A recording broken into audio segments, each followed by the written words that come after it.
Bonjour et bienvenue à toutes et à tous dans Multijoueur, votre rendez-vous jeux vidéo sur Tech & Co. Eh bien cette semaine, c'est le gros morceau de la fin d'année, la petite PS5 Pro dont on va vous parler, qui sera au cœur de cette émission. Il y a des choses à dire et j'ai deux experts en plateau avec moi pour vous dire si pour 800 €, ça vaut le coup ou pas de se lancer. Et on commence par Maxime Claudel. Comment ça va, Maxime ? Bonjour à toutes et à tous, ça va très bien. Journaliste chez Numérama. Tout à fait, et ravi de venir parler de cette console que j'attendais. C'est vrai, t'as vu qu'elle est aussi grande que moi, je suis étonnée que tu ne me l'aies pas dit encore. Wow. Ça viendra. Ça viendra. Et avec toi, Florian Agès, comment ça va, Florian ? Ça va très bien et toi, Melinda ? Écoute, très bien, rédacteur en chef de Canard PC Hardware. Tout à fait. Donc là, t'es complètement dans ton élément. On ne peut pas faire plus là. Ah, on peut pas. Quoique si, parce que c'est une console, donc pour Canard PC, c'est ouais, pas... c'est vrai que. Mais non, t'inquiète, je suis dans mon élément quand même. Canard Console Hardware. Exactement. C'est ça aujourd'hui. Je vais rebaptiser, moi, très contente, tes collègues. Voici donc les deux invités de choc pour parler de ça. Et on est parti sur cette grosse actu à chaud.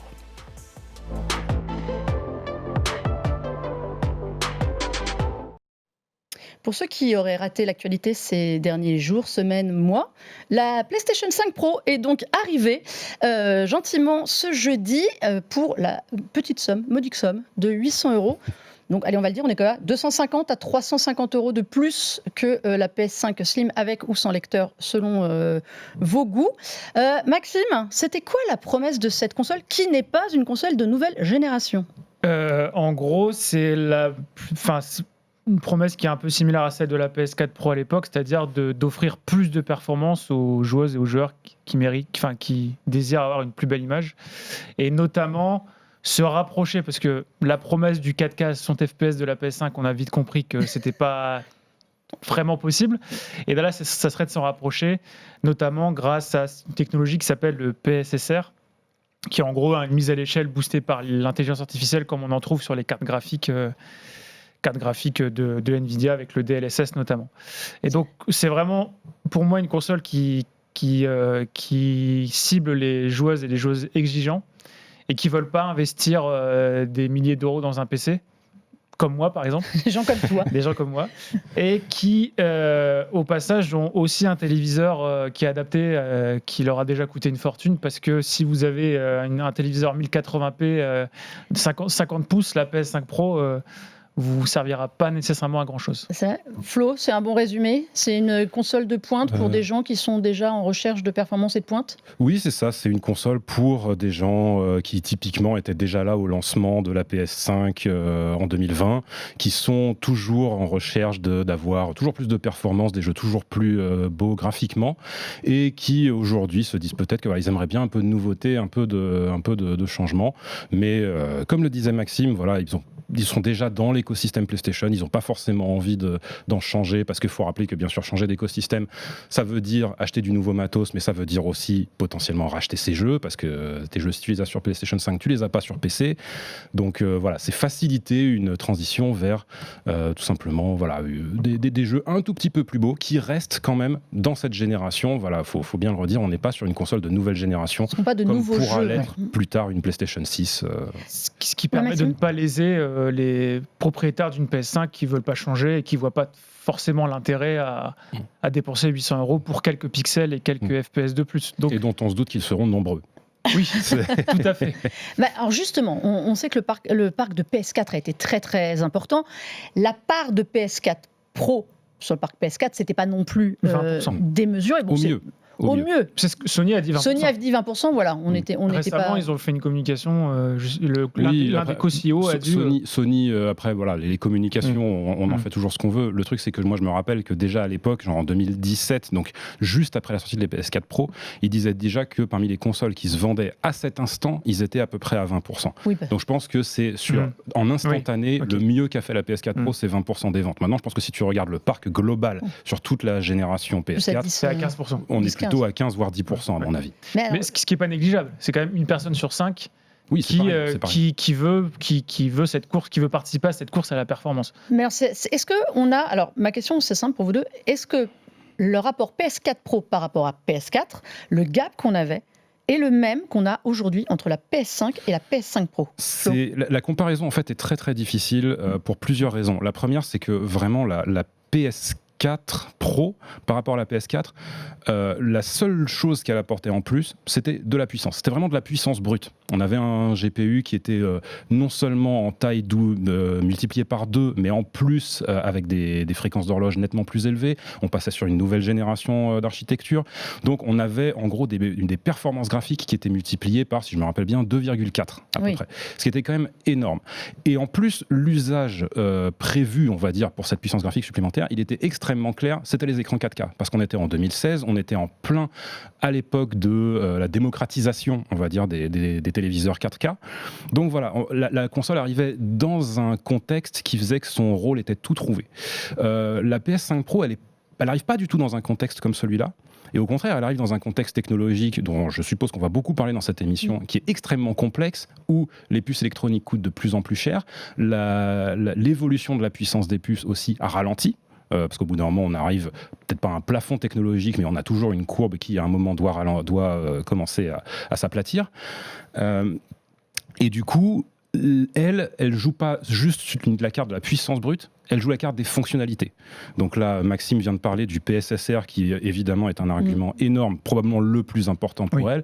Il y a aussi cette idée que la machine maintenant a du hardware dédié à l'accélération des effets de lumière en ray tracing, qui sont, alors selon les mots de Sony, du coup cette accélération devient entre 2 et 3 fois plus efficace. Mais voilà, on est sur un message qui est totalement différent, qui est, oui, il y a de la puissance en plus, mais il n'y en a pas énormément, il y a surtout des fonctionnalités en plus. Des fonctionnalités graphiques. Alors justement, le PlayStation, alors on va y avoir PlayStation Super Simple, Spectral, justement, Spectral Résolution. Bon, on va dire PSSR après, c'était juste pour le placer une fois. Expliquez, est-ce qu'il y en a un de vous deux qui se sentent d'expliquer vraiment à ceux qui n'ont pas suivi ce que c'est? Alors je vais essayer. Vas-y Maxime. Et je pense qu'il me corrigera peut-être. Alors, pour moi, le PSSR, donc, c'est une mise à l'échelle, boostée à l'intelligence artificielle. Donc, la mise à l'échelle, c'est prendre un flux, donc 1080p par exemple, et le faire aller jusque la 4K grâce à un processus de reconstruction, donc ici avec une intelligence artificielle. Donc, le but, c'est d'économiser des ressources, puisque tu pars sur un flux inférieur à la 4K, pour en gros faire croire que tu as de la 4K. Pour faire croire de la 4K, et donc allouer tes ressources que tu économises sur d'autres leviers, notamment tout ce qui est framerate et effets visuels. Eh ben non, j'ai pas grand-chose à ajouter à ça. Alors moi, j'ai une question pour toi, parce qu'en effet, on disait que tu es très PC. On faisait la comparaison avec le DLSS d'NVIDIA. Tout à fait. Et le FSR chez AMD. Le FSR qui est différent chez AMD. C'est encore un autre truc.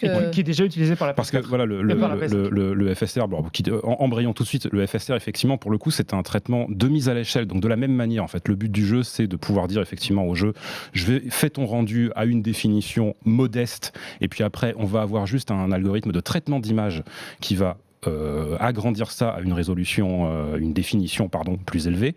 Mais pour le coup, c'est un algorithme qui n'utilise pas du tout l'intelligence artificielle, ou pour être plus rigoureux, le machine learning. Là, c'était donc du coup une technologie qu'on pouvait utiliser sur PlayStation 5 de base, parce que c'est une technologie qui ne demande pas du hardware spécialisé. Là, la différence, c'est que on a vraiment dans cette console, la PS5 Pro, des blocs dédiés au machine learning justement, et dont l'utilité, à ce jour, la seule et unique, c'est ça. Vraiment, ils sont là pour le PSSR. Et du coup, c'est un traitement qui n'est possible que sur PlayStation 5 Pro. Ce qui suppose aussi, c'est que le PSSR va évoluer avec le temps. Oui. C'est l'avantage, c'est pas matériel. Et on n'est pas à l'abri que l'année prochaine, Sony dise, bah voilà, voici le PSSR 2.0. La PS5 Pro pourra le faire ou non, ou le réserver à la PS6, par exemple. Mais la PS5 Pro permet aussi à Sony, je pense, de préparer l'avenir et d'arriver avec une PS6 qui aura un PSSR qui sera surentraîné et qui, a priori, pourrait promettre des performances graphiques toujours plus à la hausse. Est-ce que par rapport au DLSS, il y a une grosse différence, ou c'est rigoureusement la même idée ?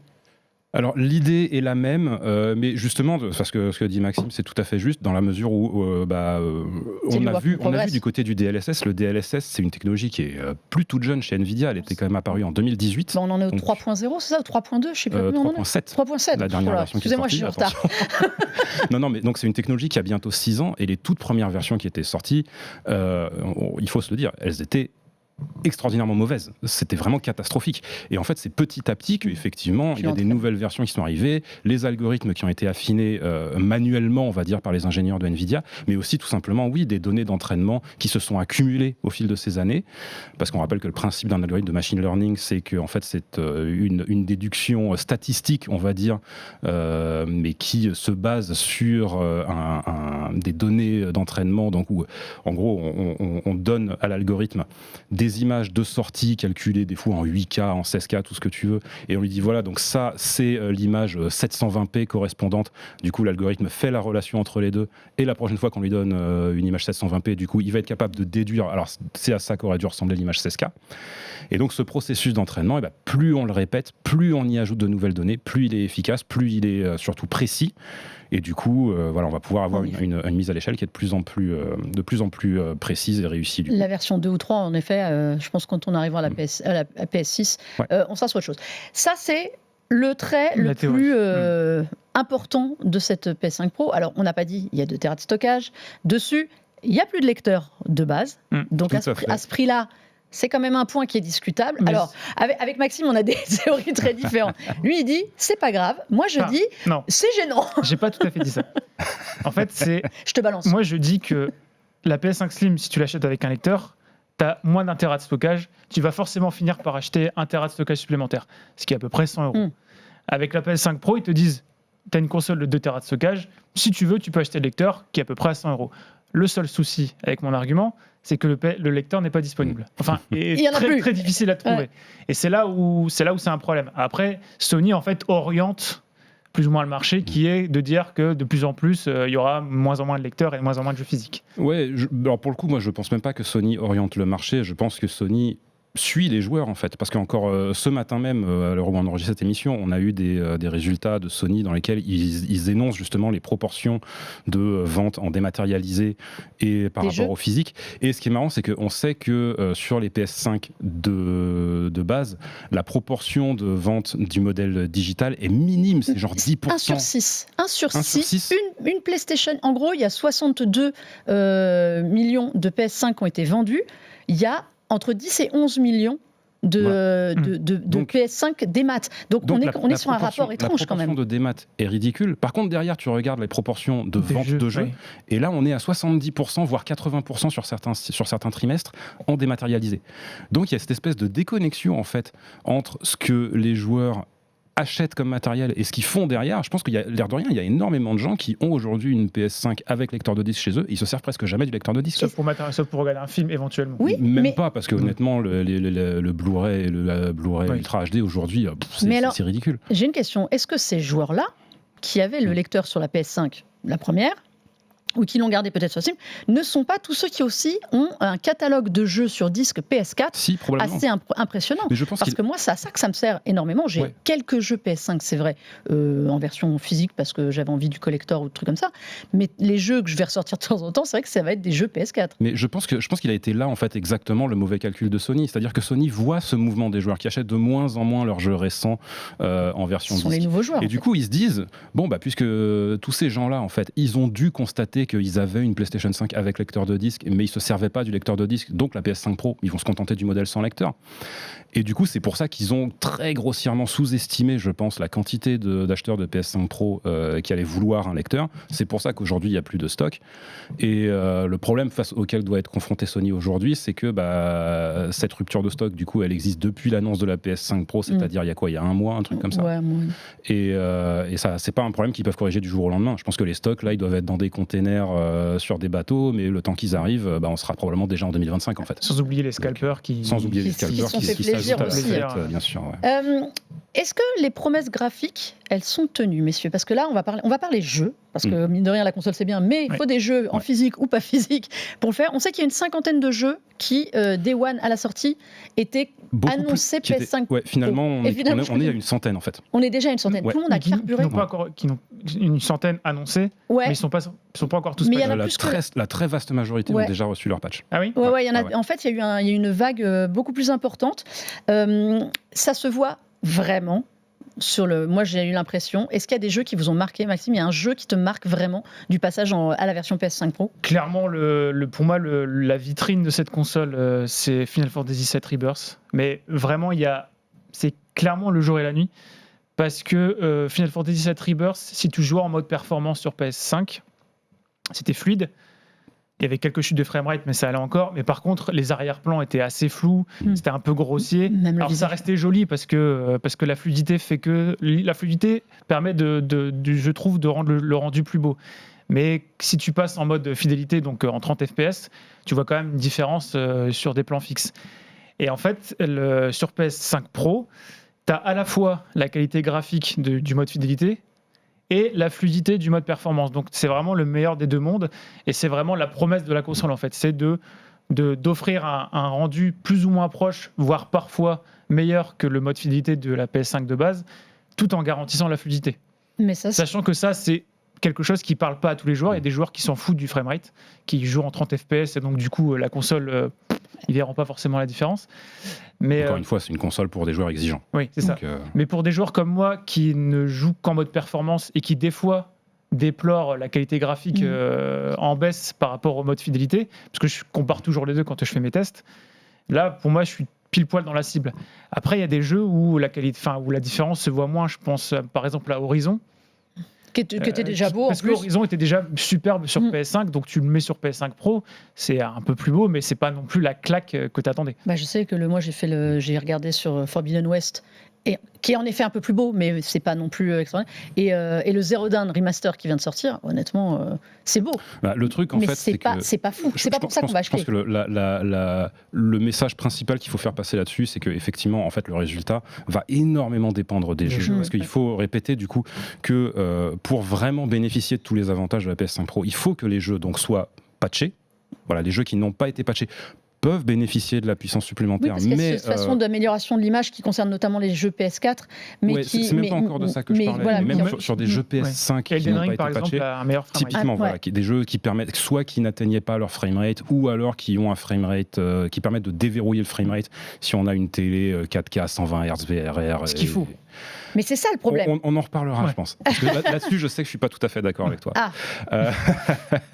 Mais du coup, voilà, ces jeux où on peut déverrouiller le framerate où la cible de framerate n'était pas atteinte, ils vont bénéficier quand même de la puissance supplémentaire. Mais après, parmi les jeux qui sont patchés, typiquement FF7 Rebirth, voilà, c'est le jeu dont tout le monde parle parce qu'effectivement la différence saute aux yeux. Mais en fait, c'est un jeu aussi qui est très flatteur simplement parce que c'est un jeu qui avait un vrai problème de ce point de vue où le mode performance avant avait un algorithme d'anti-aliasing et d'upscaling derrière qui était vraiment très très très à la traîne et qui produisait cette image extrêmement floue et du coup forcément dès qu'on peut celui-là voilà, on le met à la poubelle et on le remplace par du PSSR et là oh mon dieu on voit la lumière, mais tous les jeux en sont pas là et Horizon typiquement, alors pour moi dans Horizon il peut y avoir des grosses différences, le truc c'est qu'il faut savoir très exactement regarder en fait il y a certains effets, il n'y a pas de PSSR. Il n'y a pas de PSSR, ils ont toujours leur propre algorithme d'anti-aliasing. Mais en fait, il y a certains effets. Alors attention, on va rentrer dans les détails très techniques. Mais en mode performance sur la PS5 de base, ils font un rendu en sparse rendering, attention, où du coup, en fait, tous les effets ne sont pas rendus en pleine résolution. Et du coup, typiquement, dans Forbidden West, tu vas avoir, dans une zone en particulier que je ne vais pas donner pour pas spoiler ceux qui n'auraient pas encore joué au jeu, mais il y a des hologrammes un peu partout qui sont en demi-résolution en mode performance sur PS5 de base, donc très pixelisés, et ceux-là en mode performance sur PS5 Pro, ils sont nickel. Parfaitement nets. Donc voilà, faut savoir où regarder, mais il peut y avoir une vraie différence dans... Un jeu qui t'a bluffé ? Un autre jeu qui m'a bluffé, moi je vais être obligé de parler d'Alan Wake 2. Voilà, je suis un fan absolu de ce jeu, c'est mon contrat. Dès que je suis devant un micro, je suis obligé de parler d'Alan Wake 2. Mais Alan Wake 2, en fait, pour le coup, alors c'est un jeu en plus qui a beaucoup fait parler de lui parce que... Il avait déjà d'énormes prouesses technologiques. C'était un peu un jeu vitrine, un jeu référence. Techniquement, c'est un jeu absolument incroyable. C'est quand même c'était jusqu'à présent le jeu de référence. Et il a beaucoup fait parler de lui parce qu'il s'avère que sur PS5 Pro, Pro, il a encore un mode 30 FPS. Et en plus, par défaut, il se met dans ce mode 30 FPS, ce qui fait hurler un peu tout le monde en mode justement, je pensais que la promesse de la PS5 Pro, c'était le 60 FPS. Constant, c'est vrai. Voilà. Alors, effectivement, celui-là, il a toujours son mode 30 FPS, mais dans lequel, du coup, il se permet d'importer quelques effets en ray tracing qui étaient auparavant exclusifs à la version PC et qui, à mon sens, changent vraiment beaucoup à l'ambiance du jeu. Et puis, surtout, il a toujours aussi un mode performance qui tourne, alors qui essaye de tourner à 60 FPS, qui n'y arrive pas toujours parfaitement bien, n'empêche qu'il est quand même beaucoup plus fluide que le mode 30 FPS. Et ce mode 60 FPS sur PS5 de base, pour le coup, il devait quand même consentir à beaucoup de sacrifices pour y arriver. Il y avait moins de détails dans la scène, il y avait des effets de brouillard volumétrique qui disparaissaient, il y avait une définition d'affichage, encore une fois, qui était quand même vraiment, vraiment très, très limite. Et ben maintenant, sur PS5 Pro, toute cette densité dans les scènes de forêt notamment, elle est de nouveau là. Ces effets volumétriques, ils sont de nouveau là. Le problème de définition, il y a une bonne couche de PSSR par-dessus. Du coup, il est encore un petit peu là, mais il est beaucoup moins gênant qu'avant. T'es sous 1080p, je crois. Hein. Le flux de base est sous 1080p. Pour donner des chiffres précis, le mode performance tourne en 864p. Attention. C'est quand même pas beaucoup. Hein. Ça fait pas lourd pour un jeu de cette qualité-là. Ce qui est marrant, c'est que sur PS5 Pro, il est toujours en 864p. Mais le PSSR. Mais la couche de PSSR par-dessus qui remplace le FSR justement d'AMD qui fonctionne très très mal à ce genre de basse résolution et qui du coup fait que l'image est quand même beaucoup plus agréable à la fin. Donc tu trouves, comme on le disait, c'était la référence de Nvidia sur tous les effets, path tracing et compagnie sur PC. La version PS5 Pro, elle s'en rapproche, elle est identique. Non, on est très très loin. On est encore loin de ça. Le truc, c'est que la version PC aussi, elle permet d'aller très très, très, tous les potards au max. C'est-à-dire que tous les potards au max, qu'on soit bien d'accord, la version PC, elle met en difficulté une 4090, qui est une carte graphique à 2000 €. Ouais. Donc évidemment qu'une console à 800 va pas s'en approcher. Mais bon, voilà, on a quand même ces petits effets, ces petits reflets qui arrivent partout, qui font que la scène est beaucoup plus cohérente, beaucoup plus vivante, et ça change quelque chose. Ouais, moi, j'ai été bluffé par No Man's Sky, qui vraiment, alors au-delà de ce que ce jeu est devenu avec le temps, c'est-à-dire on est passé d'un raté lancement à un jeu qui, je pense, nous balance des mises à jour à peu près tous les 3 jours. Ouais. Donc là se vante même d'être en 8K. Le suivi est hallucinant. Le suivi est hallucinant, gratuitement. Toutes les mises à jour sont gratuites sur ce jeu. Il faut quand même le dire. Tous ceux qui l'ont fait ou qui ont voulu le faire au début et qui ne l'ont pas fait, mais relancez-le, vraiment relancez-le. Il est enfin, je pense, tel qu'il se l'était imaginé il y a 10 ans. Non, je pense qu'il est au-delà de ce qu'il peut-être au-delà, c'est vrai que je suis sympa. Mais vraiment, c'est un truc de fou, ce jeu, pour moi. Et là, j'ai trouvé qu'en effet, il y avait quelque chose d'assez visuel, magique dans le jeu. On parle Spider-Man 2, on est un peu obligé d'en parler parce que le jeu propose tout, alors qu'on avait l'impression qu'il avait déjà tout, Maxime. Oui et non, parce que sur la PS5 de base, si tu choisissais le mode performance, tu n'avais pas le ray tracing. Enfin, tu pouvais en mettre. Si, il avait le mode équilibré. Ça non, en fait, il a été patché. C'est-à-dire que la version initiale au lancement. C'était après qu'il l'avait rajouté, exactement. 2023, je sais plus. 2023. 2022 2023. 2023. Il est sorti il y a à peu près un an, voilà. Et au début, effectivement, alors il avait quelques effets en ray tracing, mais pas tous. Mais depuis, il a été optimisé encore un peu plus. Il a été patché. Et du coup, les effets qui manquaient ont été rajoutés. Et donc, du coup, sur PS5 Pro, tu as un mode de fidélité pro. Là, il balance tout. Donc, tu as des effets. Tu vois l'intérieur des immeubles. Tu vois plein de reflets sur les buildings, donc ça change l'expérience et ça arrive à rester fluide. Sachant que tu peux jouer un peu sur les effets ray tracing si tu sens que si tu veux un peu plus de fluidité, tu peux passer de moyen à bas. Alors ça, c'est sur le mode fidélité pro, justement. Oui, c'est ça, le fidélité pro. Est-ce que vous avez eu cette sensation que moi j'ai eue, c'est-à-dire qu'on prend le jeu, on le lance, on sait qu'il est déjà beau, qu'il a déjà tout, mais de manière assez, inexplicable, on comprend qu'il est plus beau. Moi, j'ai trouvé qu'il y avait dans les effets, mais ça a l'air d'être à la marge, mais ça donnait beaucoup plus d'immersion et beaucoup plus de réalisme au jeu, mais sans que je sois capable de vous dire à tel ou tel endroit il se passe un truc. J'ai eu ça sur 3 jeux qui sont en plus dans le même genre, c'est Lies of P, Demon's Souls et Lords of the Fallen, qui sont 3 Souls-like qui avaient des framerates parfois un peu, c'est toujours un peu compliqué.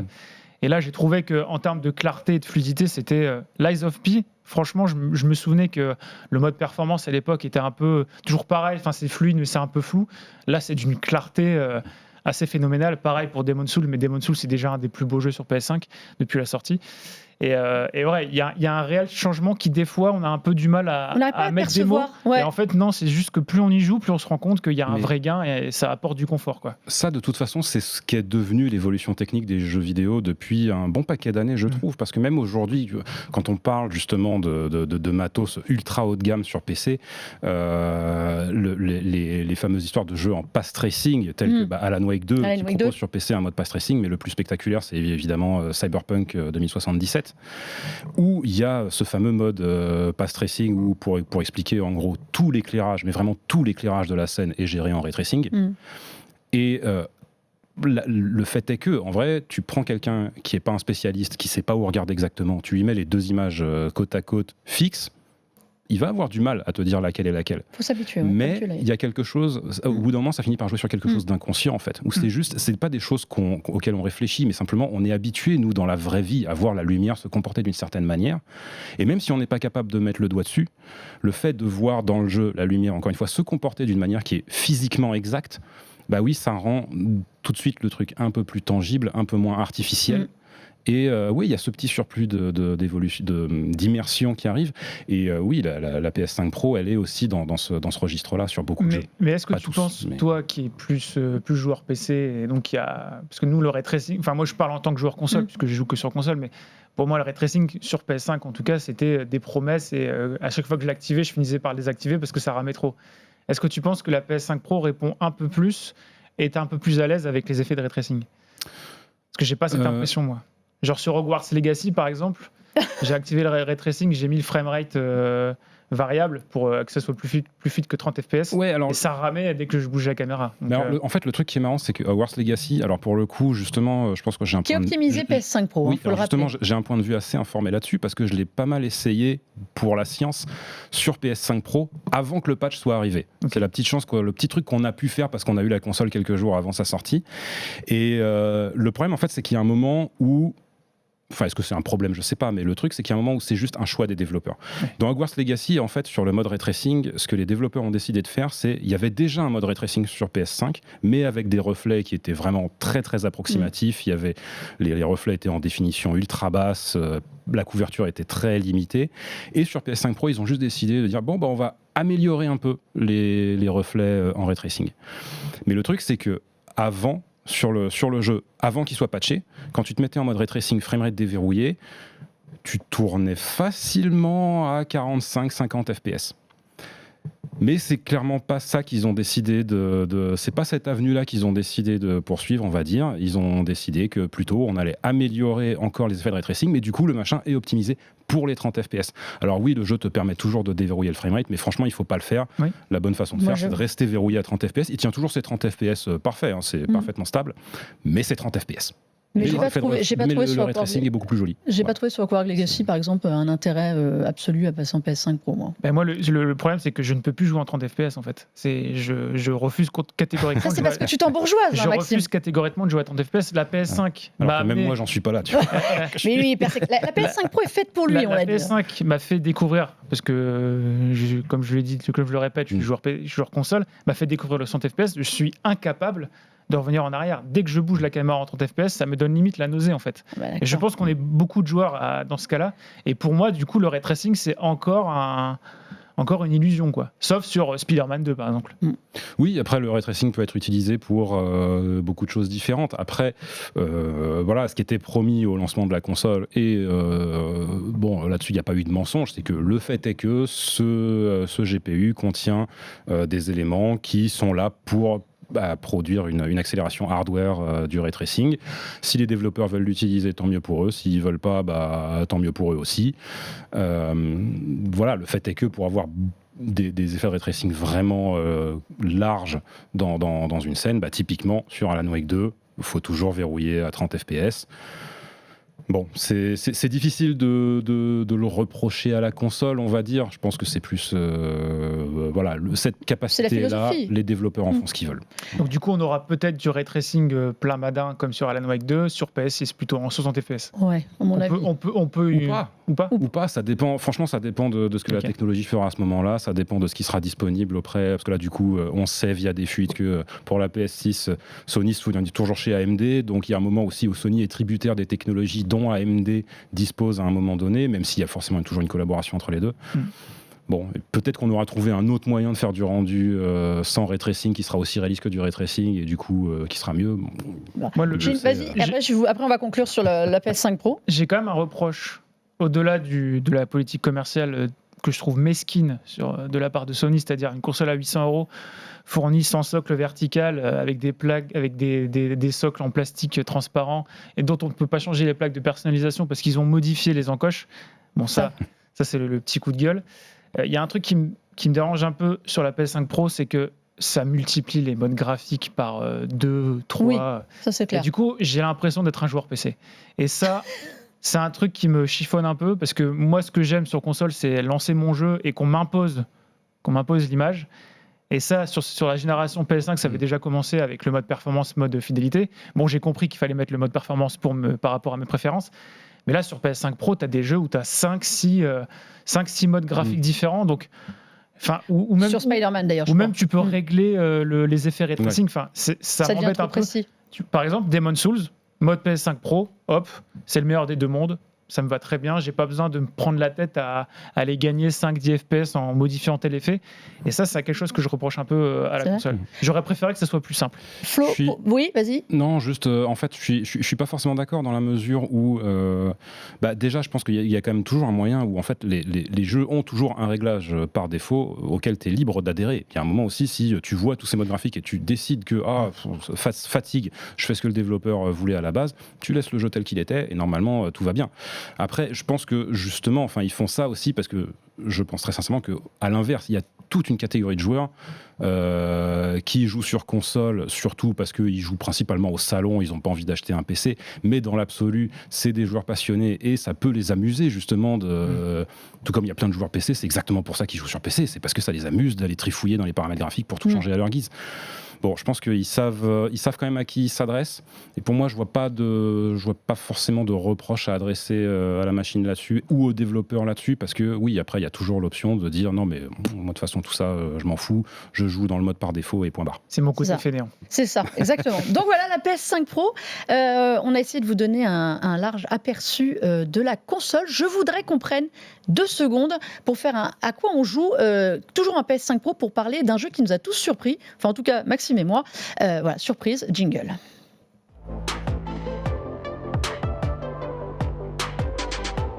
On est extrêmement à la bourre, donc on va faire vite. On voulait vous parler des fourmis. Les fourmis, le jeu de Microids tiré du livre de Bernard Werber, qui est sorti en même temps que la console et qui a donc dû se faire son petit patch PS5 Pro rapido aussi. Maxime, qui a joué, c'est un jeu de stratégie en temps réel. Qu'est-ce que tu en as pensé ? Alors, moi, je ne m'y étais pas du tout intéressé avant quelques jours et je pensais naïvement que c'était un jeu de stratégie sur console où on construisait ses bases, on avait des soldats fourmis et puis voilà, comme un jeu de stratégie classique, quoi. Et je me suis dit, ça, c'est pas trop ma came. Et en fait, non, on incarne une fourmi. Et en gros, on donne des ordres à ces petites fourmis avec nous. On gère sa base, mais de manière très, très ergonomique, en tout cas sur console. C'est super beau parce que c'est l'Unreal Engine 5 qui est, je trouve, très bien optimisé. Le patch PS5 Pro est disponible dès la sortie. C'est super, super mignon, je trouve. Et en plus, en fait, on incarne une fourmi. Donc, du coup, on est plus dans un Pikmin, dans une philosophie à la Pikmin où, en fait, on donne des ordres. Vraiment au milieu de la nature. Et en fait, on est en plein cœur de la stratégie et on est pas en mode God mode, c'est-à-dire on part dessus, où on sélectionne toutes ces troupes. Là, c'est vraiment on est au cœur de la bataille et je trouve que ça fonctionne super bien. Et puis c'est très, c'est un peu mignon. Enfin, je sais pas, il y a un truc. C'est très bien trouvé, je pense, au niveau adaptation. Alors, il y a pas, ils ont éviter le côté humain, donc déjà il n'y a pas de mélange des genres, on est vraiment focus sur le côté baston.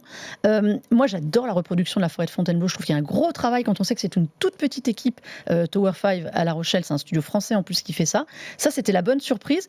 Il y a des grosses araignées, si vous n'aimez pas les grosses araignées, vous lui mettez il y a un mode pour les éviter. Flo, tu y as joué ou pas? Non, malheureusement. Pas encore. Donc, nous on te le recommande. Je m'intéresserais, ouais. Franchement, c'est une bonne surprise. J'avoue qu'en général, quand on parle Microids, les gens vont nous parler des Schtroumpfs, d'Astérix, des trucs comme ça. Non, il y a ça aussi. Et je trouve que c'est vraiment bien adapté. C'est fait avec Bernard Werber. Donc, il a quand même donné son aval pour le scénario parce qu'il y a un petit mode d'histoire qui est gentil. Il y a de la baston surtout et de la baston en multi. Mais je trouve que pour un jeu de stratégie, ils ont trouvé le concept vraiment parfaitement. Et ça se joue très bien à la manette. Oui, pour un jeu de stratégie. Mais Avis à tous ceux qui veulent me dire mais à chaque fois qu'il ne faut pas. Parce qu'ils ont fait le choix de nous faire incarner une fourmi, donc c'est très malin. C'est pour ça. Donc voilà, c'était vraiment très très vite pour vous donner envie d'aller essayer Les Fourmis, qui est disponible sur PS5, Xbox Series et PC, et donc désormais avec votre nouvelle console PS5 Pro à 800 balles, vous pouvez jouer. Je m'en remets pas du prix. Non, je pense que c'est trop cher. Est-ce que c'est trop cher la PS5 Pro? T'as 10 secondes. Oui et non. Ah bon, d'accord, tu nous aides pas. tout Tout le est matériel cher. informatique Non. coûte une fortune C'est aujourd'hui, vrai. donc je veux dire, c'est trop cher, oui, mais tout est trop cher. Tout est trop cher. Maxime? Peut-être 100 € de trop. Moi, je pense Mais aussi. c'est un pari sur l'avenir, donc peut-être que si l'année prochaine, il y a plein de jeux patchés et que tous sont au niveau de Final Fantasy VII, par exemple, eh ben on en L'avantage, aura c'est pour que no- les on jeux en sont aura- pas plus chers. on en aura pour notre argent. Les jeux sont pas plus chers. Faut aussi le rappeler. Et bien voilà, pour 100 € de trop ou pas, vous aurez une PS5 Pro. Sachez qu'il y a quand même aussi, n'oublions pas, la collector des 30 ans à 1300 € avec tout son package. 1099. 1099, 1100. j'exagère. C'est moins cher que ce qu'on. C'est moins cher que ce qu'on Parce pensait. qu'il que n'y ce en a qu'on plus en stock. Mais il y en a plus, comme des PS5 C'est Pro. 5000 € sur eBay si tu veux. Mais- Sans lecteur. Sans Toujours lecteur, sans toujours lecteur. sans lecteur. Messieurs, merci d'être venus. Maxime, on te retrouve sur Numérama Tout à fait. pour dire du bien de la PS5 Pro, Entre autres. entre autres, voilà, et du matériel qu'il faut pour aller avec. On n'en a pas trop parlé, mais un petit peu. Flo, on te retrouve pareil sur Canard PC Hardware, chez Tout à Canard fait. PC Chez d'ailleurs. Canard Tout PC de court. manière générale, ouais. Voilà, et ça, vous pouvez aller les retrouver et voir surtout leurs avis aussi sur cette nouvelle console. Eh bien, en tout cas, on espère que vous avez aimé cette émission. On a essayé d'être clair. Oui, on a été assez clair pour tout vous expliquer. En tout cas, vous pouvez la retrouver en multidiffusion sur la chaîne Tech & Co, sur le site Tech & Co et sur la plateforme RMC BFM Play, ainsi qu'en podcast partout et sur YouTube. Voilà, pas d'excuses. Si vous voulez acheter la console, vous avez tous les conseils. Et on se retrouve très vite pour parler jeux sur la PS5 ou pas.